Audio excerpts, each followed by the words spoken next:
So hello दोस्तों, आज हम स्टार्ट करते हैं एनएलएम का लास्ट टॉपिक जिसका नाम है friction.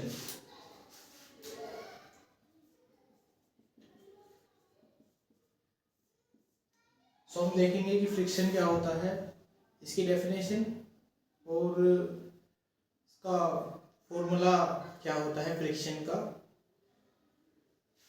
Then types of friction. सो सबसे पहले जो फ्रिक्शन है वो जनरल लैंग्वेज में होता क्या है।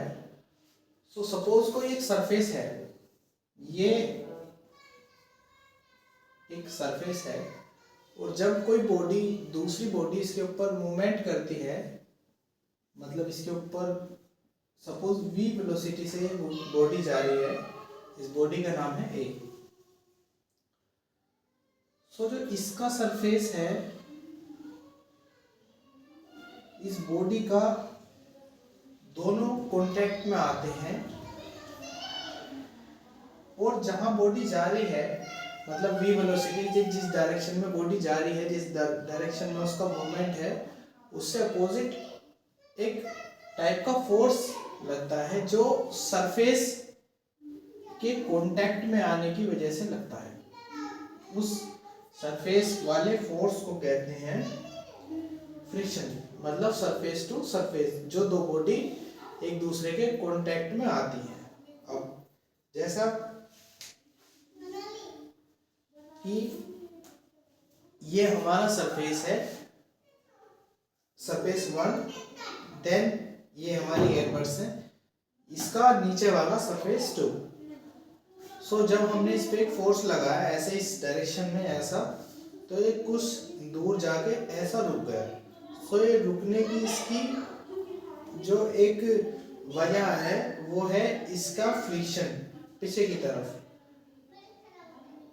जो सरफेस टू सरफेस लगता है इसके नीचे वाले सरफेस के, मतलब एयरबड्स का नीचे वाला सरफेस और इस बुक का नीचे वाला सरफेस, इसका ये वाला।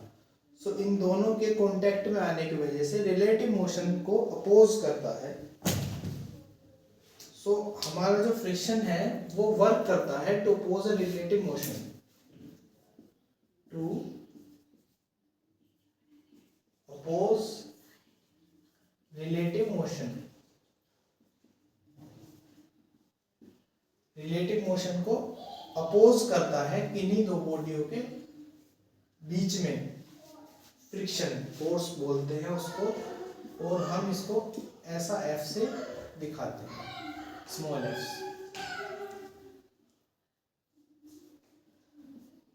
जिससे हमारा इस वाले F में कंफ्यूजन ना रहे, है ना। और ये अगर ऐसा होगा तो फिर ये फ्रिक्शन वाला हो जाएगा और ये F नॉर्मल वाला F हो जाएगा। F नेट वगैरह हम यूज करेंगे वेक्टर में, तो इसलिए फ्रिक्शन हमारा अपोज करता है रिलेटिव मोशन को, दो ऑब्जेक्ट के सरफेस टू सरफेस लगता है जब ये वर्क कांटेक्ट में आते हैं तब। तो फ्रिक्शन होता कितने टाइप का है? फ्रिक्शन हमारा दो टाइप का होता है, एक है static friction,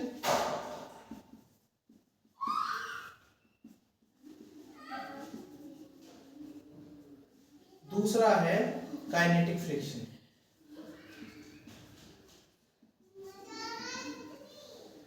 static friction, kinetic friction, ये क्या है थोड़ा अभी आगे आएंगे, बट हम इसको देख लेते हैं फ्रिक्शन क्या है, इसका एक्सप्रेशन क्या है। सो फ्रिक्शन हमारा F is equal to mu naught N। Mu naught है फ्रिक्शन कोफिशिएंट,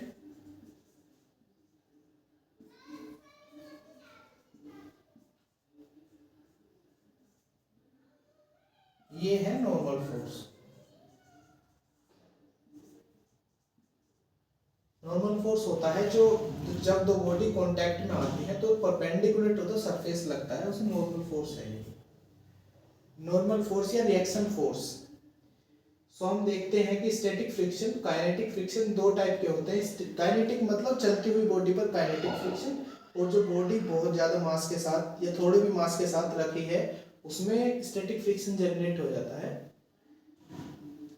बट हम देखते हैं इस म्यू नॉट और N, हमारे पास जो फ्रिक्शन है उसका फॉर्मूला होता है म्यू नॉट इंटू N, और फ्रिक्शन कोफिशिएंट है यहाँ म्यू, जो सरफेस टू सरफेस डिपेंड करता है कि म्यू की वैल्यू क्या होगी। नॉर्मल फोर्स है जो दो ऑब्जेक्ट के परपेंडिकुलर टू सरफेस लगता है, ऐसा परपेंडिकुलर टू द सरफेस। सो ऐसा होता है कि नॉर्मल, जैसा सपोज जब कोई दो ऑब्जेक्ट ए एंड बी, हम किन्हीं दो ऑब्जेक्ट को ऐसा देखते हैं दूर से तो वो ऐसा लगते हैं, बट जब हम इनको माइक्रोस्कोपिक लेवल पर देखते हैं तो ये कुछ ऐसा लगते हैं, ऐसा ऐसा ऐसा। सो मैंने इसका थोड़ा सा पार्ट लिया है और इस बी का भी मैंने थोड़ा सा पार्ट लिया है, ऐसा ऐसा। तो ये कुछ ऐसे ऐसे लगेंगे, थोड़ा थोड़ा पार्ट लिया है मैंने इनका माइक्रोस्कोप लेवल पर। देन जब इनमें मोशन होगा तो ये अपोज करेंगे, ऐसा इस पर, इस पॉइंट पर फ्रिक्शन ऐसा पीछे की तरफ रिलेटिव मोशन। सपोज ये आगे की तरफ जाती है तो इसके नीचे वाले सरफेस पर, ये सरफेस इसका स्टैटिक है तो इसको रोकेगा और इसको पीछे की तरफ एक फोर्स लगाएगा ऐसा। अगर ये ऐसे वाले दांत अगर ये बड़े बड़े हैं तो ये म्यू इसका मतलब फ्रिक्शन कोफिशिएंट उतना ही ज्यादा होगा, मतलब न्यूमेरिकल वैल्यू फ्रिक्शन कोफिशिएंट की उतनी ही ज्यादा होगी।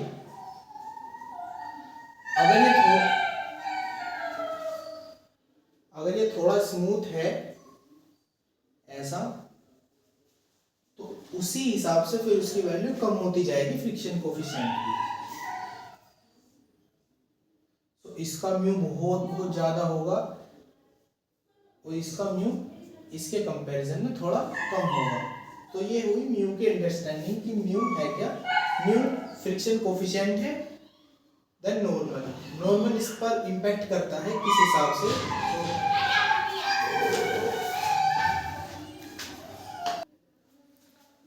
सो ये हुई हमारी म्यू की बात। इसके बाद हम देखते हैं नॉर्मल। सो इससे हम ये समझते हैं कि जो फ्रिक्शन फोर्स है हमारा वो डायरेक्टली प्रोपोर्शनल होगा कोफिशिएंट ऑफ फ्रिक्शन, मतलब एक कांस्टेंट के जो सरफेस टू सरफेस डिपेंड करता है उसको हमने नाम दिया है म्यू।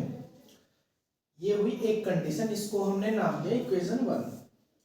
देन इसके बाद हम देखते हैं कि जो सरफेस है उसके ऊपर ऐसा डिपेंड करते हैं कि एक ऑब्जेक्ट रख दिया ए, उसका वजन कितना है, मतलब उतना ही नॉर्मल लगेगा ऊपर, तो वो इजी होगा खिसकाने में, तो उसके ऊपर फ्रिक्शन कम लगेगा। जिसका वजन ज्यादा होगा खिसकाने में, जिसमें मास ज्यादा होगा उसको थोड़ा टफ पड़ेगा। मतलब ऐसा समझ सकते हैं कि एक तरफ ये हमारा 1 किलो और एक तरफ ये हमारा 20 किलो, तो आप देख सकते हैं कि इसका नॉर्मल ऑब्वियसली कम होगा और इसका नॉर्मल बहुत ज्यादा होगा, और जिसका नॉर्मल ज्यादा होगा उसको टफ पड़ेगा खिसकाना। खिसकाना जनरली इसलिए टफ पड़ेगा क्योंकि वहां जनरेट हो जाएगा स्टैटिक फोर्स, स्टैटिक फ्रिक्शन, जो सरफेस पर ऐसा इंटरलॉकिंग हो जाएगी ज्यादा, तो जितना मास ज्यादा हो जाएगा उतनी इंटरलॉकिंग ज्यादा हो जाएगी, तो इसलिए मुश्किल होगा खिसकाना फ्रिक्शन की वैल्यू क्योंकि ज्यादा है वहां, इसलिए। तो हम समझते हैं कि ऐसा ये कोई हमारे पास एक सरफेस है, ये सरफेस है सरफेस 1, और इस पर हमने कोई मास रखा 5 kg और एक फोर्स लगाया कांस्टेंट F। सो एक खिसक के इस पर वैल्यू आई, मतलब ये कुछ v वेलोसिटी से चला या इसने कुछ डिस्प्लेसमेंट लिया या v वेलोसिटी से चला। और सेकंड केस हम देखते हैं कि ये सरफेस है 2 और इसकी वैल्यू है यहाँ 20 kg, और इस पे हमने यही वाला कांस्टेंट फोर्स, इतनी वैल्यू का हमने अप्लाई किया। देन क्योंकि इसका नॉर्मल वेक्टर की वैल्यू ज्यादा है और इसकी इंटरलॉकिंग भी ज्यादा है, ऐसा इंटरलॉकिंग हो जाएगी सरफेस और सरफेस के बीच में, और फिर उनका जो फ्रिक्शन होगा मतलब रिलेटिव मोशन होगा वो रुक जाएगा। जितना ज़्यादा मास होगा वो उतना ही रुकेगा ज़्यादा, और जो इनका रिलेटिव मोशन है वो नहीं हो पाएगा ज़्यादा मास वाले केस में। जितना ज़्यादा मास होगा उतना ही रिलेटिव मोशन को अपोज करेगा। सो ये है नॉर्मल, और इसकी वैल्यू है बहुत ज़्यादा इस वाले नॉर्मल से, इसी वजह से वेक्टर बड़ा बड़ा है। इससे हम देखते हैं कि जो सरफेस टू सरफेस फ्रिक्शन लगता है उसकी value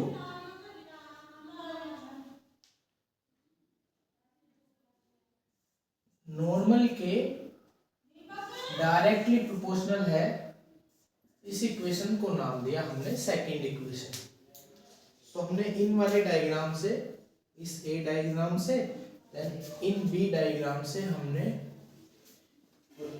from equation 1 and 2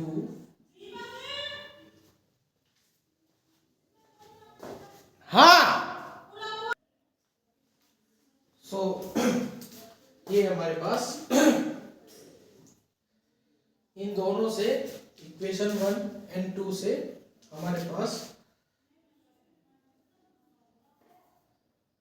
F is equal to mu naught N आया हमारे पास। तो ये फ्रिक्शन है F equal to mu naught into N. Mu ये है यहाँ कोफिशिएंट ऑफ फ्रिक्शन जो सरफेस टू सरफेस डिपेंड करता है, और जो n है वो है नॉर्मल जो सरफेस के परपेंडिकुलर जाता है। परपेंडिकुलर टू द सरफेस होता है हमारे पास नॉर्मल। तो ये हमारे पास नॉर्मल वेक्टर ये लगता किन वजह से है, ये friction due to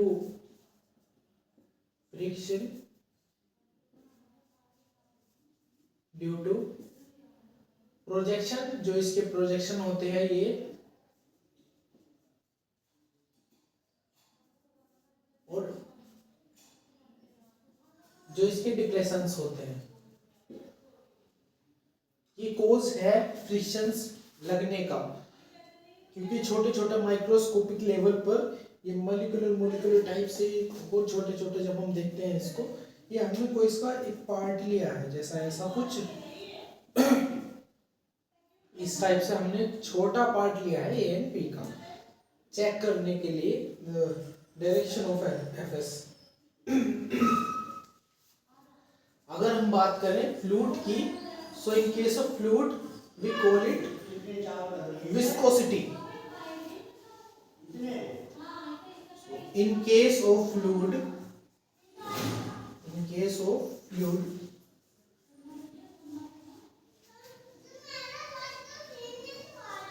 we call it viscosity.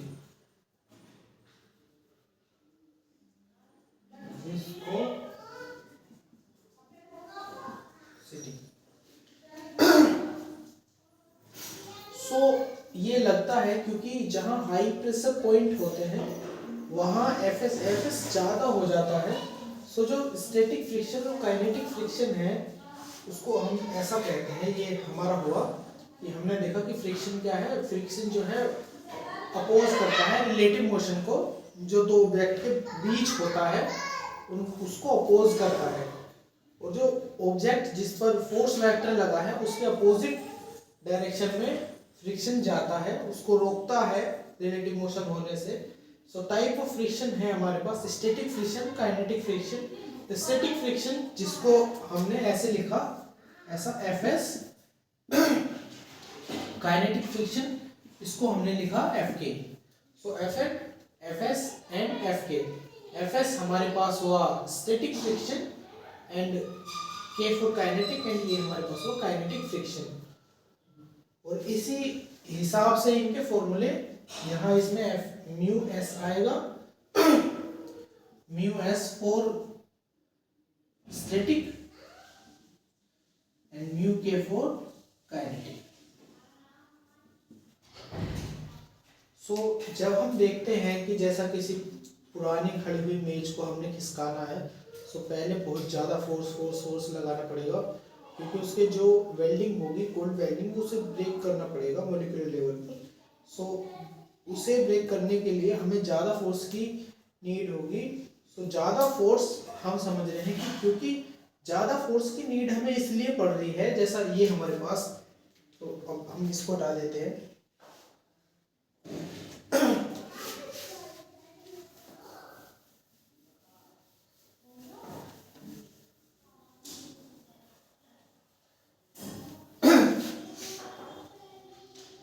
हम बात करते हैं स्टैटिक फ्रिक्शन और काइनेटिक फ्रिक्शन की। हमारे पास पहला है स्टैटिक फ्रिक्शन,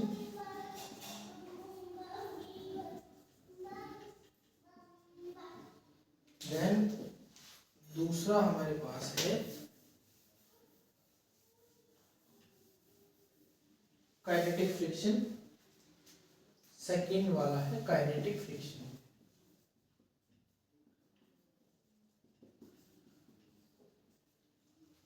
स्टैटिक फ्रिक्शन,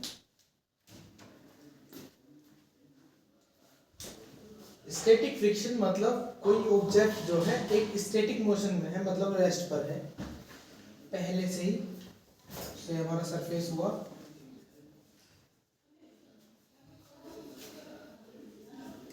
ये एम मास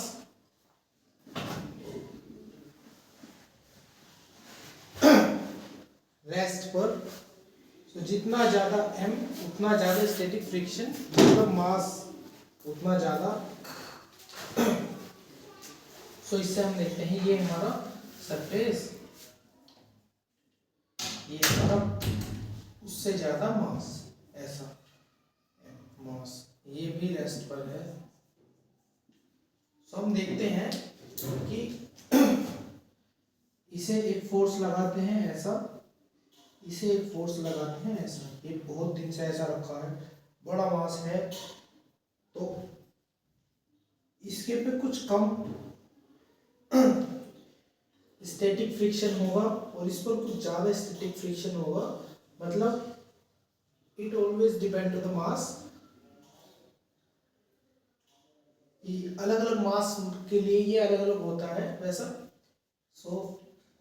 शुरुआत में इसको खिसकाने में बहुत ज़्यादा मेहनत लगेगी, बहुत ज़्यादा फोर्स लगेगा, मतलब बहुत ज़्यादा इसका ब्रेक करने के लिए बहुत ज़्यादा फोर्स चाहिए होगा, मतलब तब ये आगे जाएगा जब इसकी वेल्डिंग टूट जाएगी।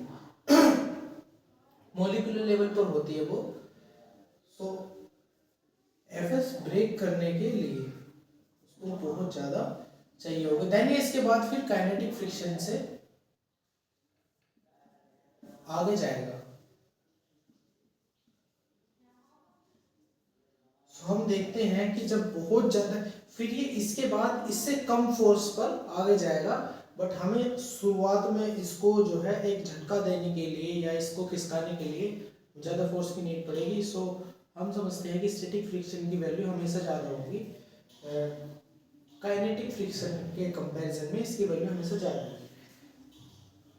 मतलब जो म्यू एस की वैल्यू है वो हमेशा ग्रेटर होगी म्यू के की वैल्यू से, और जो फोर्स है हमारे पास वो भी ग्रेटर होगा एक ही ऑब्जेक्ट के लिए और एक ही कांस्टेंट फोर्स के लिए। तो हम देखते हैं काइनेटिक फ्रिक्शन, ये एग्जांपल है हमारे पास, मास ये हमने एफ वेक्टर लगाया, सपोज हमने ये 200 न्यूटन लगाया और इस पर ये शुरुआत में ये जो है, और ये क्योंकि पहले ये इजी है, सरफेस ये स्मूथ है,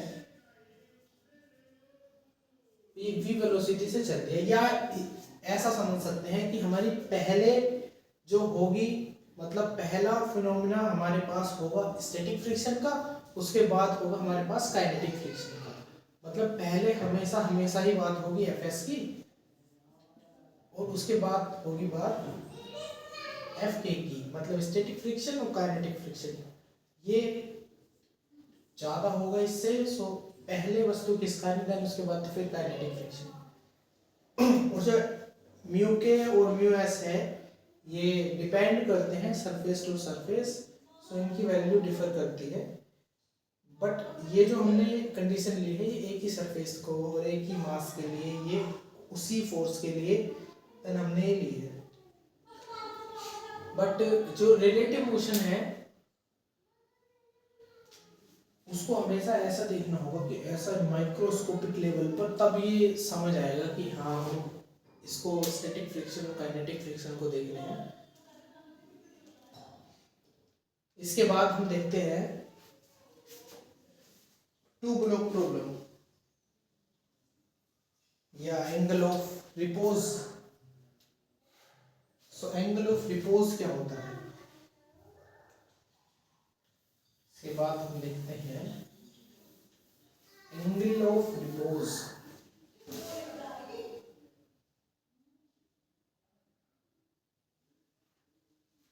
दो टाइप के हैं हमारे पास, एंगल ऑफ फ्रिक्शन और एंगल ऑफ रिपोज। पहला हमारे पास है एंगल ऑफ रिपोज।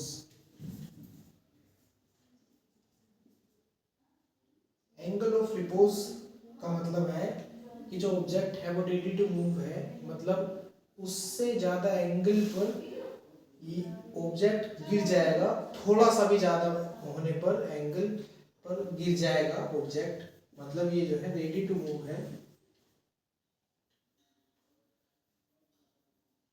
मतलब जस्ट स्लाइड करेगा, इसके बाद जस्ट स्लाइड करेगा एंगल ऑफ रिपोज पर। देन हम ये, और जो हमारे पास सेकंड है हमारे पास वो है angle of friction. Angle of friction, so हम देखते हैं इसको एंगल ऑफ रिपोज को देखते हैं। सबसे पहले एंगल ऑफ रिपोज को देखने पर हम देखते हैं कि इंक्लाइन मोशन, थोड़ा सा हम याद करते हैं, ये हमारे पास m था उस पर, और ये हमारे पास हमेशा ऐसा नॉर्मल ऐसा लगता था, और ये mg है, और ये हमारा इसका वेक्टर mg cos थीटा है, यहाँ कहीं जाएगा mg sin थीटा, और इस g sin थीटा से ये मूवमेंट करता है आगे की तरफ, ये हमारा थीटा होता है, ये हमारा थीटा, ये हमारा नेगेटिव माइनस थीटा। सो जब इस पर फ्रिक्शन लगेगा ना ऐसा, सो जब में मूव करेगा, सो इस पर फ्रिक्शन लगेगा पीछे के साइड, मतलब अपोजिट टू द फोर्स, ऐसा पीछे की साइड ऐसा, क्योंकि इसको अपोज करेगा मोशन से, सो ये फ्रिक्शन ऐसा। सो जब हम देखेंगे ये मोशन में है तो नेट एक्सेलरेशन किस डायरेक्शन में, वेक्टर हमको उस डायरेक्शन में रखने होंगे, और is equal to mass into net acceleration, मतलब डायरेक्शन ऑफ एक्सेलरेशन मैटर करेगा कि किस डायरेक्शन में हमको वेक्टर रखने हैं। सपोज ये एफ पीछे की साइड है बट नेट एक्सेलरेशन आगे की साइड है, तो वेक्टर हमको आगे की साइड रखने, मतलब ऐसा sin थीटा माइनस एफ, इस टाइप से हमारी इक्वेशंस बनेंगी। सो हम बात करते हैं एंगल ऑफ रिपोज की। सो एंगल ऑफ रिपोज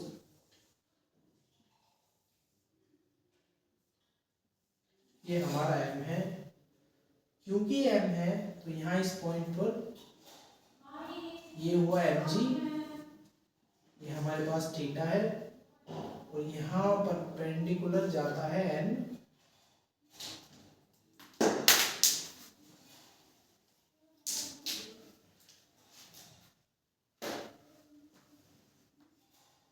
सो यो है कि हमारे पास n, ये हमारे पास थीटा, इसका थीटा वाला कंपोनेंट है हमारे पास mg cos थीटा, ये हमारे पास आगे वाला आएगा mg sin थीटा, ये हमारे पास फ्रिक्शन है पीछे के side. So angle of repose का मतलब है कि जस्ट स्लाइड करेगा इस एंगल पर। सो हम ऐसा समझते हैं कि जो n है वो हमारा है n is equal to mg cos theta. और जो फ्रिक्शन है, friction is equal to mu into N. Mu surface to surface depend करेगा,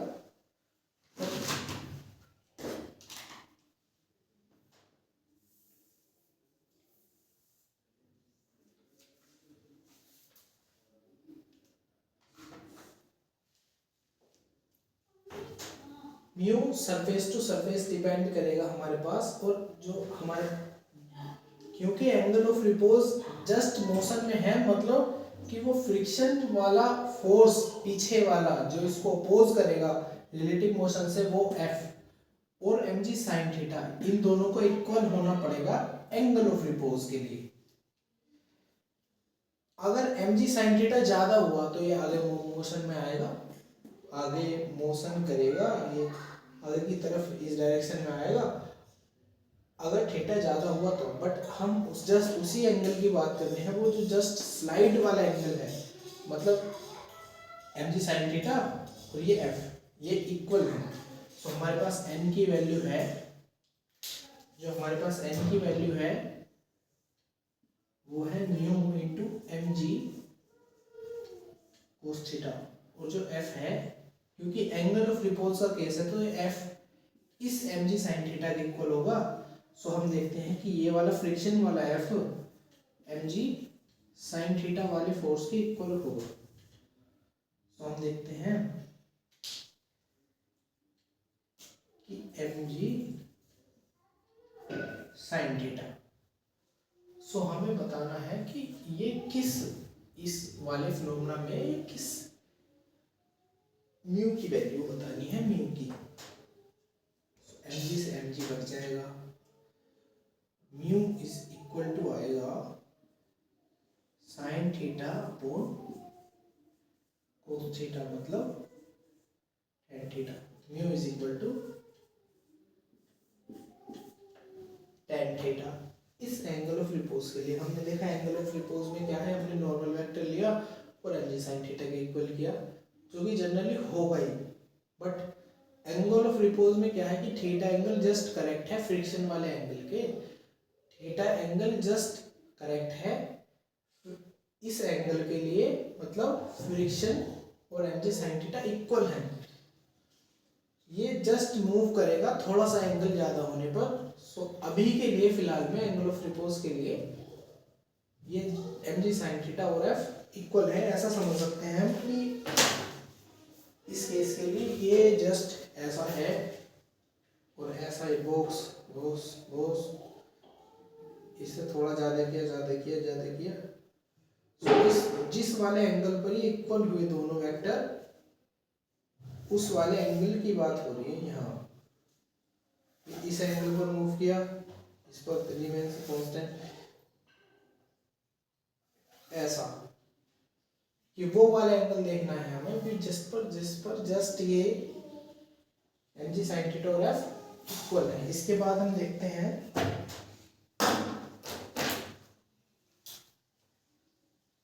angle of friction. So angle of friction ये सिंपल है, ये हमारे पास तो ये ब्लॉक है और ये इसका नॉर्मल है, ये इधर की तरफ मोशन में है एफ। सो हमेशा फ्रिक्शन ऐसा लग रहा होगा इसमें पीछे की साइड, और इनका जो रिजल्टेंट वेक्टर है वो ऐसा यहाँ कहीं होगा इस डायरेक्शन में, और इनके बीच में जो एंगल बनता है तो ये अल्फा है, अल्फा।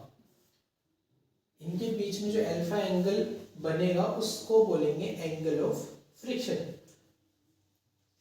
मतलब नॉर्मल और रिजल्टेंट के बीच में। रिजल्टेंट किसका, नॉर्मल वेक्टर और फ्रिक्शन का। ये एंगल ऑफ फ्रिक्शन जो बनता है वो बनता है रिजल्टेंट वेक्टर और नॉर्मल वेक्टर के बीच में, resultant and normal. So resultant किस किस का होगा, resultant is equal to normal vector और एफ एस इसका।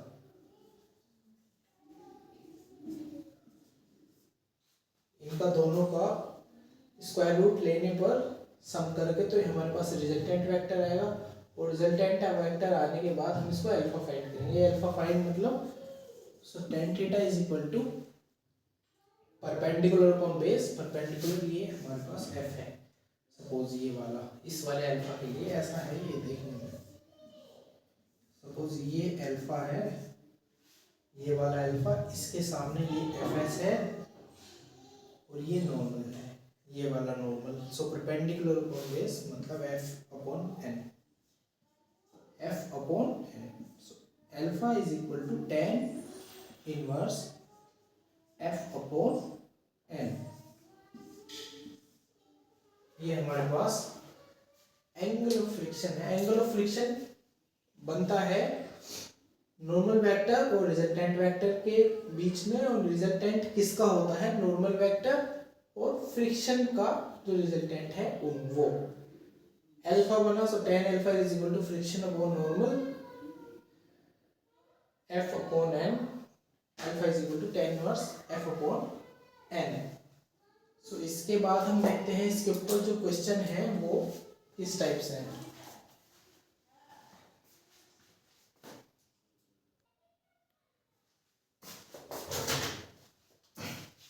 सो अब हम इसके बाद देखते हैं ग्राफ।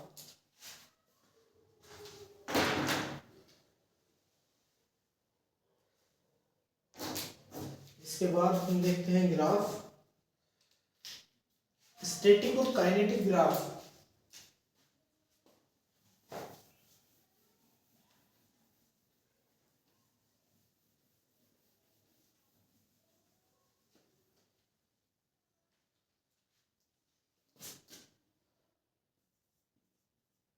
तो ये है हमारे पास ग्राफ,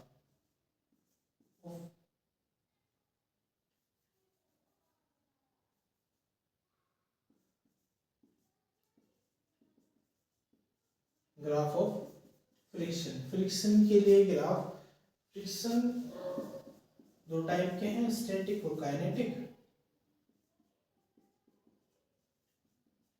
स्टैटिक और काइनेटिक हमारे पास। और हम ग्राफ जो बनाएंगे उनकी कैटेगरी होगी एफटी ग्राफ, एफटी ग्राफ और एटी ग्राफ,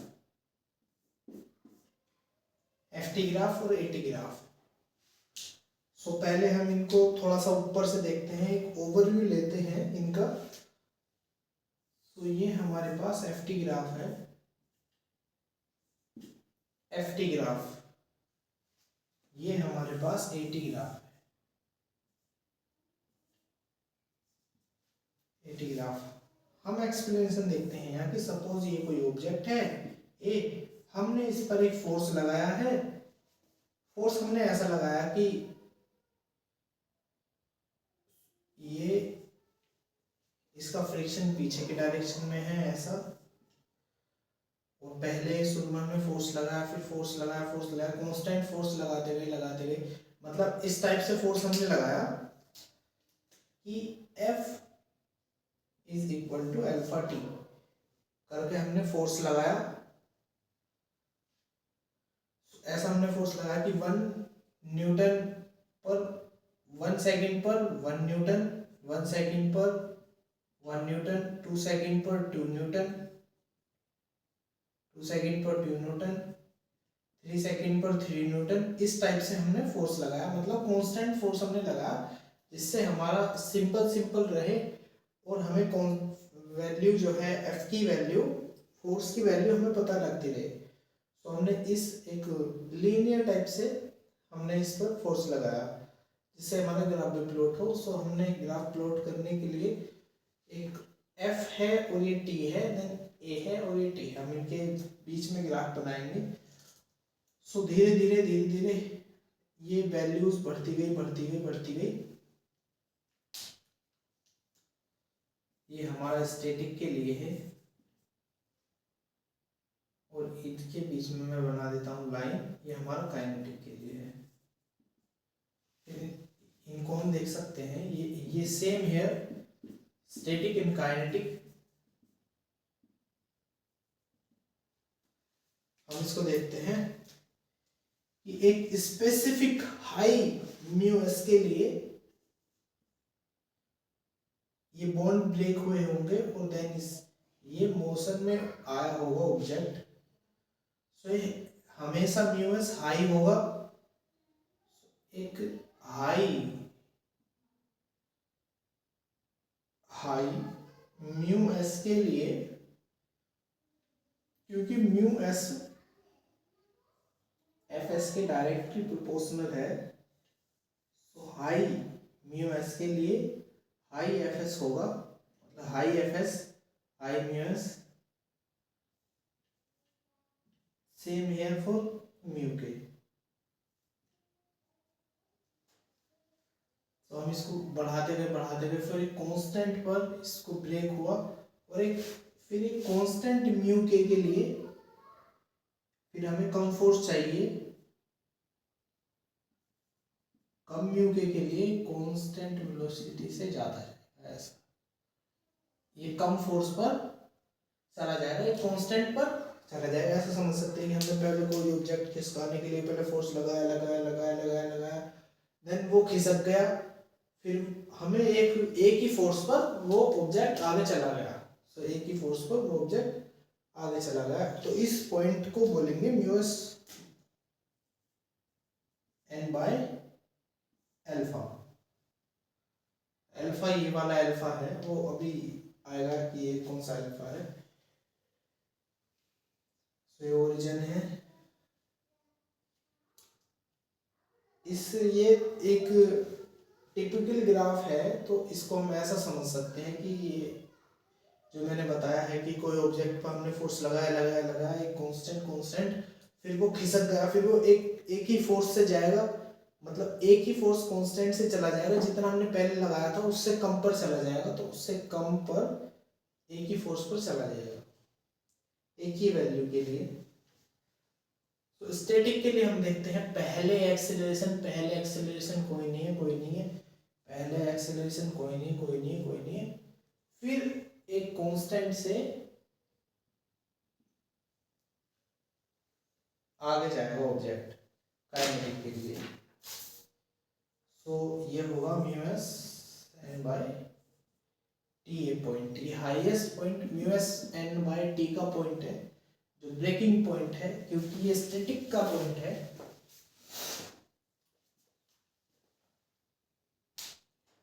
सो इन ग्राफ को हम देख सकते हैं।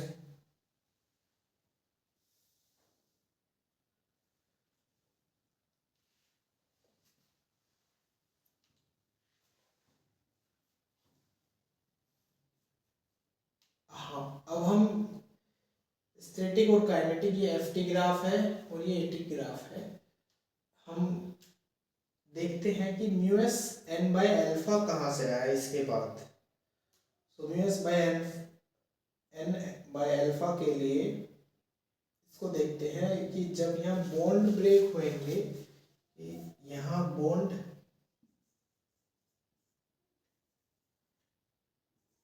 Eight bond breaking time,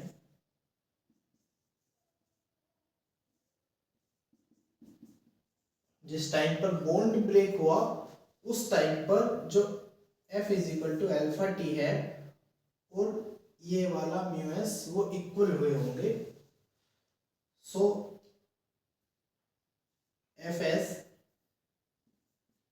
is equal to F S होता है म्यू एन, और ये वाला एफ इज है अल्फा टी। सो हमने टी की वैल्यू निकालनी है, ये म्यू एन बाय अल्फा आया। सो ये mu n by alpha, mu n by alpha. इसके बाद हम देखते हैं direction of friction. Direction of friction देखने के लिए हम दो ही केसेस लेते हैं, वैसे इसमें बहुत सारे केसेस हैं बुक में, बट हम दो ही केसेस लेते हैं, दो ही केसेस से सवाल हो जाएंगे सारे। वो सवाल चाहे बहुत मुश्किल हो, बट दो ही केसेस हमें थोड़ा ध्यान से देखने होंगे कि दो ही केसेस हैं किस टाइप से। वो इसके बाद है वो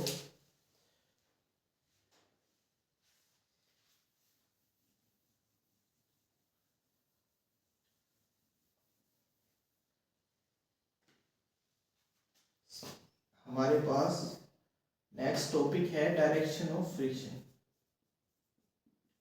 direction of friction. Direction of friction हम देखते हैं कॉमनली टू ब्लॉक प्रॉब्लम में। Direction of friction for two block, या सेम कंसेप्ट है तो टू ब्लॉक नहीं लिखते, खाली डायरेक्शन ऑफ फ्रिक्शन। तो जब कोई दो ही कंडीशन होंगी यहाँ, पहली कंडीशन और दूसरी कंडीशन की ये ऑब्जेक्ट है, ये इस ऑब्जेक्ट का नाम ये है और इस ऑब्जेक्ट का नाम भी है, कि हमने इस वाले पर फोर्स लगाया। तो जब हमने इस वाले पर फोर्स लगाया,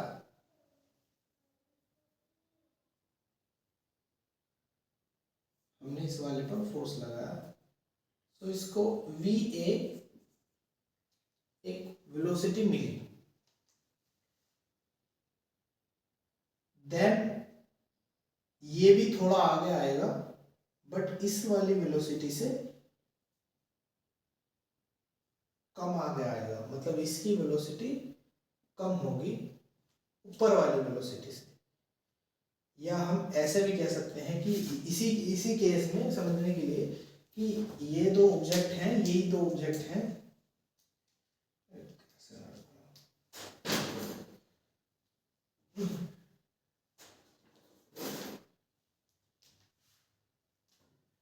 ये दो ऑब्जेक्ट हैं A और B। अब की बार हमने इस पे फोर्स लगाया तो इसकी वेलोसिटी ज्यादा होगी, जिस पर फोर्स लगाया है उसकी वेलोसिटी ज्यादा होगी, मतलब इसकी वेलोसिटी ज्यादा होगी VB की, और इसकी हमेशा कम होगी, पीछे नहीं होगी। पर ये है हमारे पास केस, ये बहुत इंपॉर्टेंट केस है, केस 1 और 2 इसमें समझने के लिए कि किसकी वेलोसिटी ज्यादा होगी किसकी कम होगी। कभी भी इसकी वेलोसिटी ज्यादा नहीं होगी, जिस पर फोर्स लगाएंगे उसकी वेलोसिटी ज्यादा होगी, बट होगी उसी डायरेक्शन में दोनों की वेलोसिटी। ऐसा नहीं है कि पीछे वाला पीछे की डायरेक्शन में है, नहीं, हम आगे की डायरेक्शन में, वो पीछे था उसके कंपैरिजन में आगे आया है। जैसा कि हमारे पास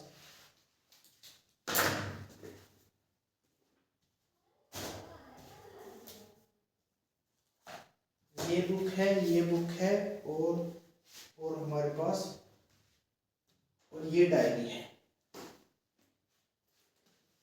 ये बुक है, ये कंसेप्ट ऑफ फिजिक्स, ये है हमारे पास। तो जब हम इस वाले को खिसकाएंगे ऐसा, तो ये वाली ज्यादा वेलोसिटी से आगे आएगी, बट ये वाली भी आगे आएगी, बट इसके कंपैरिजन में कम वेलोसिटी से आगे आएगी। सो इसी को हम देखते हैं। जब हम ऊपर वाली खिसकाते हैं, इन दोनों को सेम रखते हैं ऐसा, जब हम ऊपर वाली खिसकाते हैं तो ऊपर वाली ही आगे आएगी, इसका वेलोसिटी का वेक्टर ज्यादा होगा, नीचे वाली भी आगे आएगी बट उसका वेलोसिटी का वेक्टर कम होगा। ऐसा नहीं होगा कि कभी भी हमने ऊपर वाली निकाली, ऊपर वाली का वेलोसिटी का वेक्टर कम है और नीचे वाली का ज्यादा, ऐसा कभी नहीं होगा। तो ये सिंपल है, वैसा भी कुछ मुश्किल भी हो सकता है। तो हम प्रॉब्लम सॉल्व करने के लिए पहला स्टेप लेंगे कि दोनों ऑब्जेक्ट को कंबाइन कर लेंगे, ऐसा कर लेंगे दोनों ऑब्जेक्ट को, मतलब पर्टिकुलर एक ऑब्जेक्ट बना लेंगे और उस पर वेलोसिटी लगा देंगे कि वो टोटल एक ही वेलोसिटी से जा रहा है, पूरा ऑब्जेक्ट पूरा टोटल एक वेलोसिटी से जा रहा है। देन हमको फिर फ्रिक्शन, नॉर्मल फोर्स और म्यू एस म्यू एन वगैरह वगैरह ये सारी चीजें निकालनी है ऐसा। तो हमने देखा कि वी ए वी बी इसके केस में देन दो केस हो सकते हैं, ये वाला और ये वाला। अलग अलग आने की कंडीशन हमने तुम्हें बताई। देन सेकंड वाला हमने बताया कि ए प्लस बी जो है प्रॉब्लम सोल्व करने के लिए एक कॉमन वेलोसिटी या कॉमन एक एक्सेलरेशन देना है।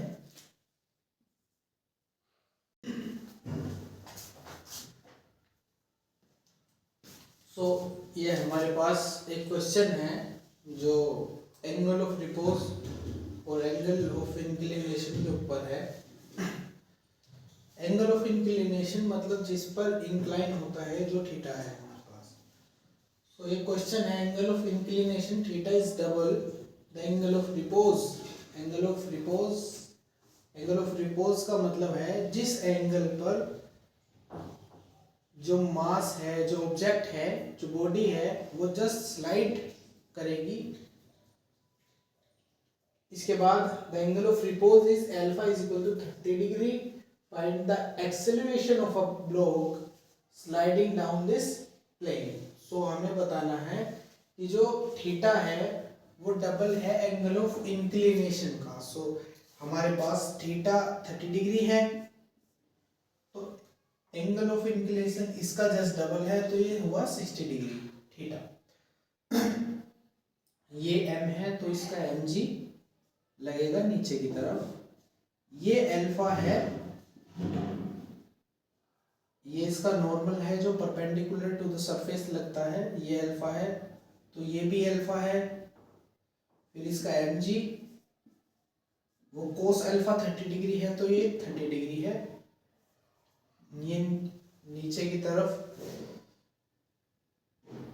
इधर की तरफ ये जस्ट mg कोस 30 डिग्री, ये है mg साइन 30 डिग्री।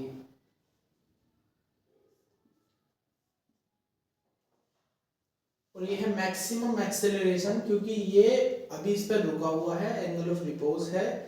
इसके बाद ये जस्ट स्लाइड करेगा। अगर हमने इसको थोड़ा सा भी इंक्रीज किया इस एंगल को तो जब ये इस पर रुका हुआ है तो ये रुका हुआ है तो ये वाला फोर्स और ये वाला फोर्स इक्वल होंगे, मतलब Fl और mg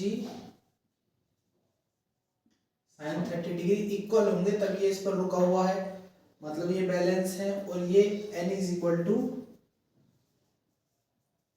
mg कोस 30 डिग्री है ये हमारे पास पहले से। सो हम देखते हैं इस f की value, f is equal to होता है म्यू इंटू n। सो यहाँ इसका म्यू इंटू n की वैल्यू है हमारे पास mg कोस 30 डिग्री। तो ये वाली वैल्यू हम इधर पुट करेंगे तो हमारे पास आएगा mu mg cos 30 degree is equal to mg sine 30 degree. mg से mg कैंसिल हो जाएगा। म्यू इज इक्वल टू आएगा tan 30 डिग्री। tan 30 डिग्री मतलब 1/√3, 0 1/√3 1√3 इंफिनिटी ऐसा होता है। मतलब ऐसा होता है हमारा 0 डिग्री। ये tan की टेबल में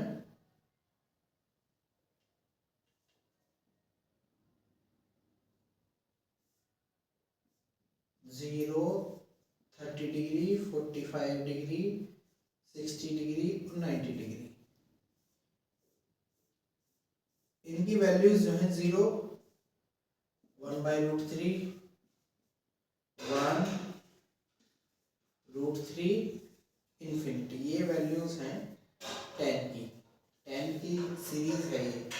तो हमारे पास म्यू आया 1/√3। तो हमें बताना है acceleration of a block sliding down this plane. तो ये क्योंकि इसका डबल है तो ये स्लाइड करेगा नीचे की तरफ। स्लाइड करेगा मतलब नीचे की तरफ यहाँ एक्सेलरेशन होगा।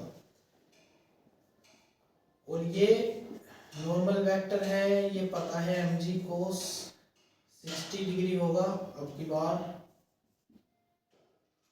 ये mg नीचे की तरफ है, ये mg साइन 60 डिग्री होगा, ये पीछे की तरफ फ्रिक्शन है। तो अब देखते हैं mg sine 60 degree minus f is equal to mass into net acceleration. Net acceleration मतलब ये वाला एक्सेलरेशन, मैक्सिमम एक्सेलरेशन। अब इसकी वैल्यू देखते हैं। जो फ्रिक्शन है वो होता है mu into N. Mu n की वैल्यू है हमारे पास ये mg cos 60 डिग्री। तो इस वाली वैल्यू को यहाँ पुट करेंगे हम।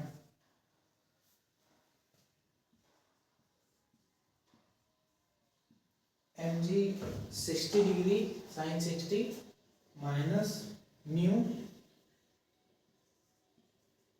mg cos 60 is equal to m into acceleration ये।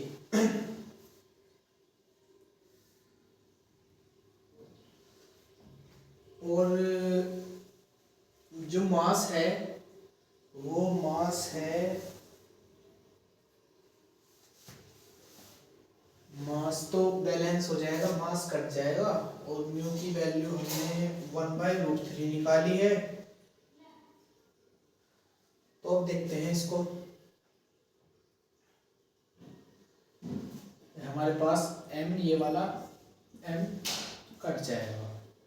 ये हमारे पास tan है, साइन 60 होता है √3/2 माइनस म्यू की वैल्यू 1/√3 है हमारे पास। म्यू की वैल्यू पुट कर दी, जी की वैल्यू 10 है हमारे पास, ये 1/2 है। ये ए मैक्सिमम की वैल्यू इधर से आएगी, यहाँ से ए मैक्सिमम की वैल्यू आएगी। ये वाला एम कॉमन लेंगे, ये वाला एम कटेगा। देन इसके बाद हमने जी की वैल्यू साइन 60 माइनस म्यू की वैल्यू, जी की वैल्यू, फिर cos 60 की वैल्यू हमने पुट की। तो अगर हमने इसको इससे डिवाइड किया, ये 5√3 आया minus 5√3 minus 5/√3 is equal to a max. A max is equal to 5 into √3 minus 1/√3। √3 multiply इतनी है हमारे पास, √3 में मल्टीप्लाई होगी तो यह आएगा हमारे पास 3 माइनस 1/√3। 5 मल्टीप्लाई 2/√3 10/√3 मीटर पर सेकेंड स्क्वायर। तो ये हमारे पास जो ए मैक्सिमम की वैल्यू आई वो आई 10/√3 मीटर पर सेकेंड स्क्वायर। इसके बाद एक और क्वेश्चन है हमारे पास।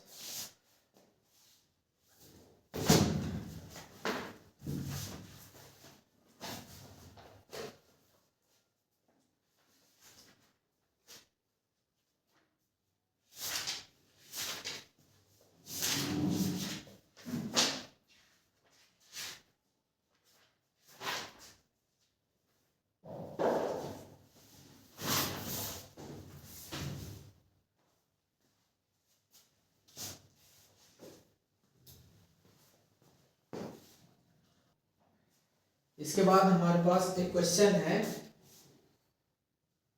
क्या inclination is at 30 degree and the acceleration of inclination a is equal to g/3। मतलब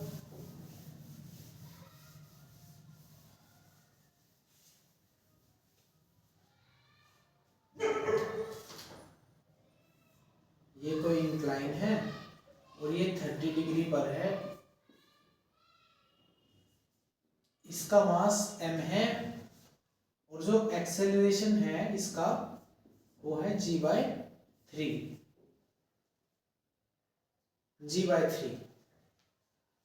हमें बताना है इसका, हमें बताना है म्यू की वैल्यू हमको फाइंड करनी है कि एक इंक्लाइन है 30 डिग्री पर और जो एक्सेलरेशन है इंक्लाइन का वो g/3 है। हमें बतानी है म्यू की वैल्यू, म्यू मतलब फ्रिक्शन कोफिशिएंट की वैल्यू फाइंड करनी है, मतलब म्यू की वैल्यू। उसके बाद हम इसमें देखते हैं वो इक्वेशन बनाने इजी सॉल्व हो जाएगा। ये ऐसा ये एफ एस जाएगा नीचे और यहाँ से इसका एम जी और ये वाला 30 डिग्री, क्योंकि ये 90 माइनस थीटा है, ये थीटा हुआ, थीटा मतलब यहाँ 30 डिग्री है, तो ये 30 डिग्री हुआ और ये फिर थीटा के साइड वाला है एंगल ऐसा, जैसा कि ये थीटा है, ये ए वेक्टर है, तो ये होगा ए कोस थीटा, यहाँ होगा ए साइन थीटा। तो एंगल के लगा हुआ जो है वो है एम जी कोस 30 डिग्री। इसके परपेंडिकुलर जो होता है, जो हॉरिजॉन्टल कंपोनेंट है वो कोस में और जो वर्टिकल कंपोनेंट है वो साइन में, मतलब एम जी साइन 30 डिग्री। तो ये वो हमारा एफ, एफ की वैल्यू होती है म्यू इंटू एन, ये वाला एन और ये वाला एन इसको बैलेंस करता है, मतलब n is equal to m g cos 30 degree. तो हम देखते हैं इस एफ की वैल्यू, हम देखते हैं क्योंकि एक्सेलरेशन इधर की तरफ है तो m g 30 minus f is equal to mass into net acceleration. ये नेट एक्सेलरेशन है g/3। हम इस एफ की वैल्यू पुट करते हैं m g sine 30 minus m g cos 30 is equal to m g by 3। ये एम जी बाई 3 इधर M G, यहाँ एम जी, यहाँ एम जी और फिर इक्वल एम जी।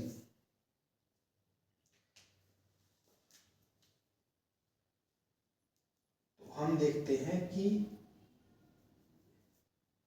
म्यू इसमें म्यू रह गया, म्यू म्यू म्यू ये म्यू है एम जी कोस 30 डिग्री, ये है साइन 30 की वैल्यू हुई 1/2 minus mu into √3/2 is equal to 1/3। तो हम इसको इधर ले गए 1/2 minus 1/3 is equal to mu √3/2। तो हमारे पास एलसीएम आया 6, ये 3 और ये 2, म्यू √3/2, यह 1/6 म्यू √3/2, ये 2 से 3 बार म्यू इंटू 3√3। ये हमारे पास म्यू की वैल्यू 3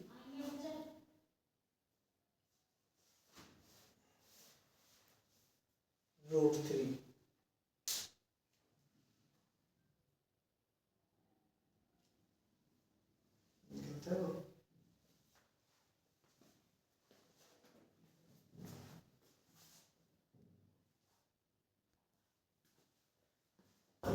इसके बाद हम ये म्यू 1/3 है इज इक्वल टू 1/3 है। इसके बाद हम देखते हैं टू ब्लॉक प्रॉब्लम।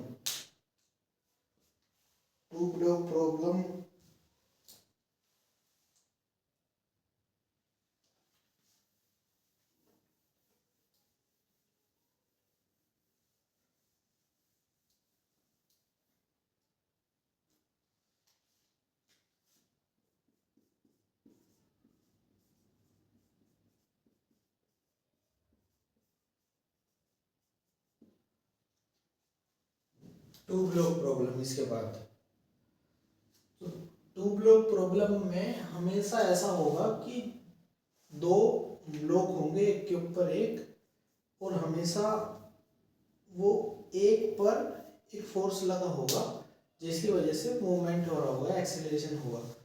तो हमें देखना है जैसे कि हमारे पास ये दो बॉक्स हैं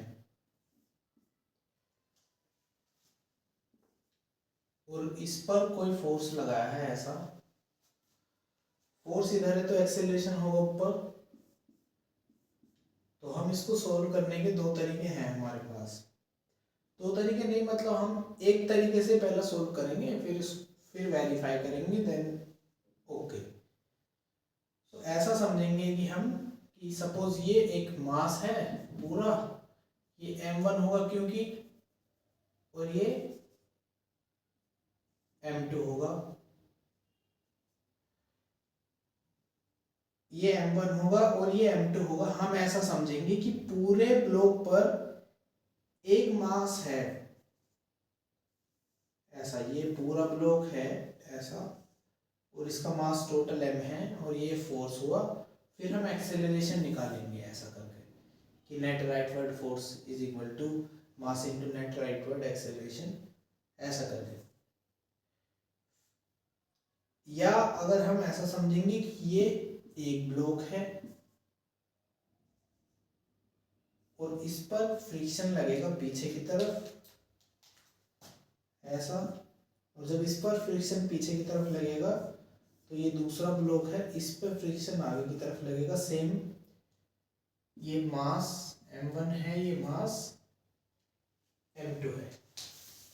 जैसा हम एक क्वेश्चन में देखते हैं, हमारे पास एक क्वेश्चन है कि जो है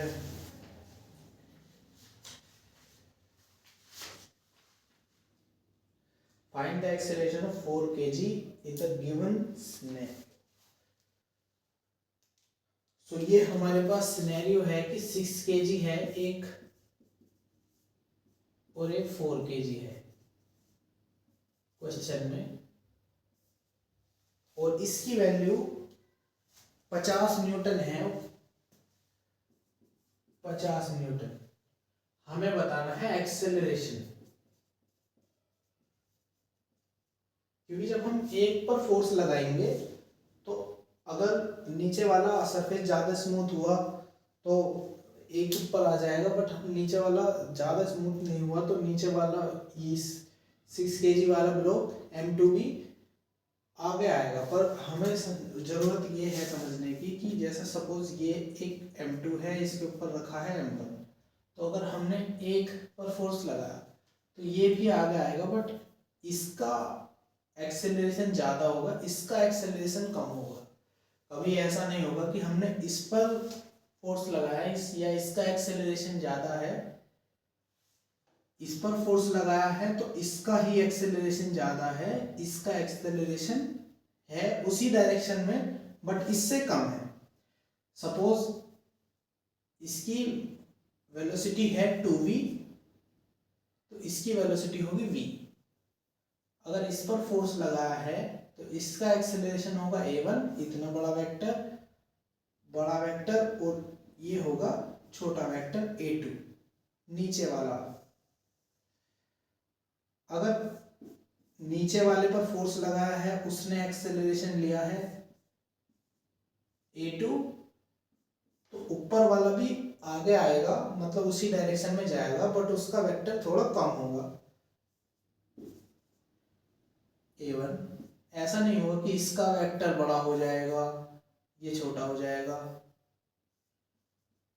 ये है। अब हम इस क्वेश्चन को देखते हैं कि सपोज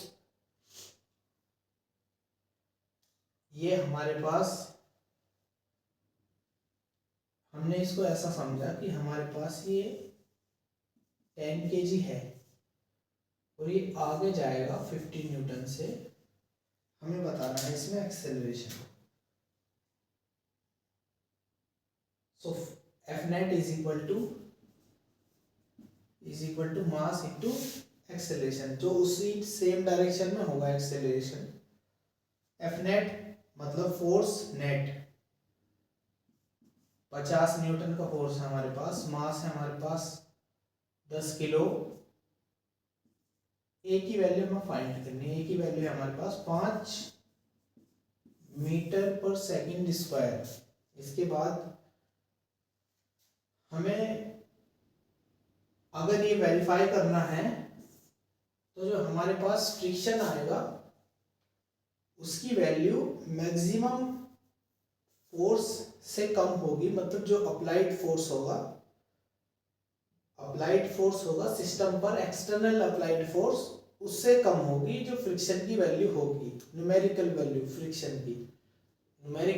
फ्रिक्शन की निकालने के लिए हमने ड्रॉ किया इधर 6 kg का ब्लॉक ऐसा, क्योंकि जो 4 kg का ब्लॉक है उस पर फ्रिक्शन पीछे की डायरेक्शन में ऐसा लगेगा, ऐसा, और इस पर लगेगा ऐसा। तो 6 kg का हमने ब्लॉक लिया और ये इस पर एक्सेलरेशन आगे के डायरेक्शन में ऐसा।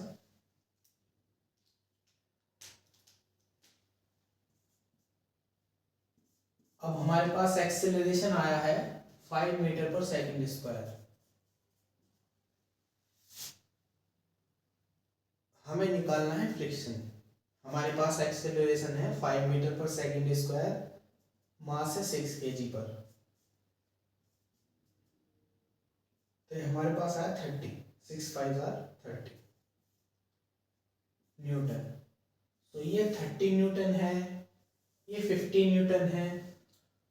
तो हम देखते हैं कि ये इससे कम है तो ये वेरीफाई होता है, अगर ये इससे ज़्यादा होता तो वेरीफाई नहीं होता, बट ये वेरीफाई है।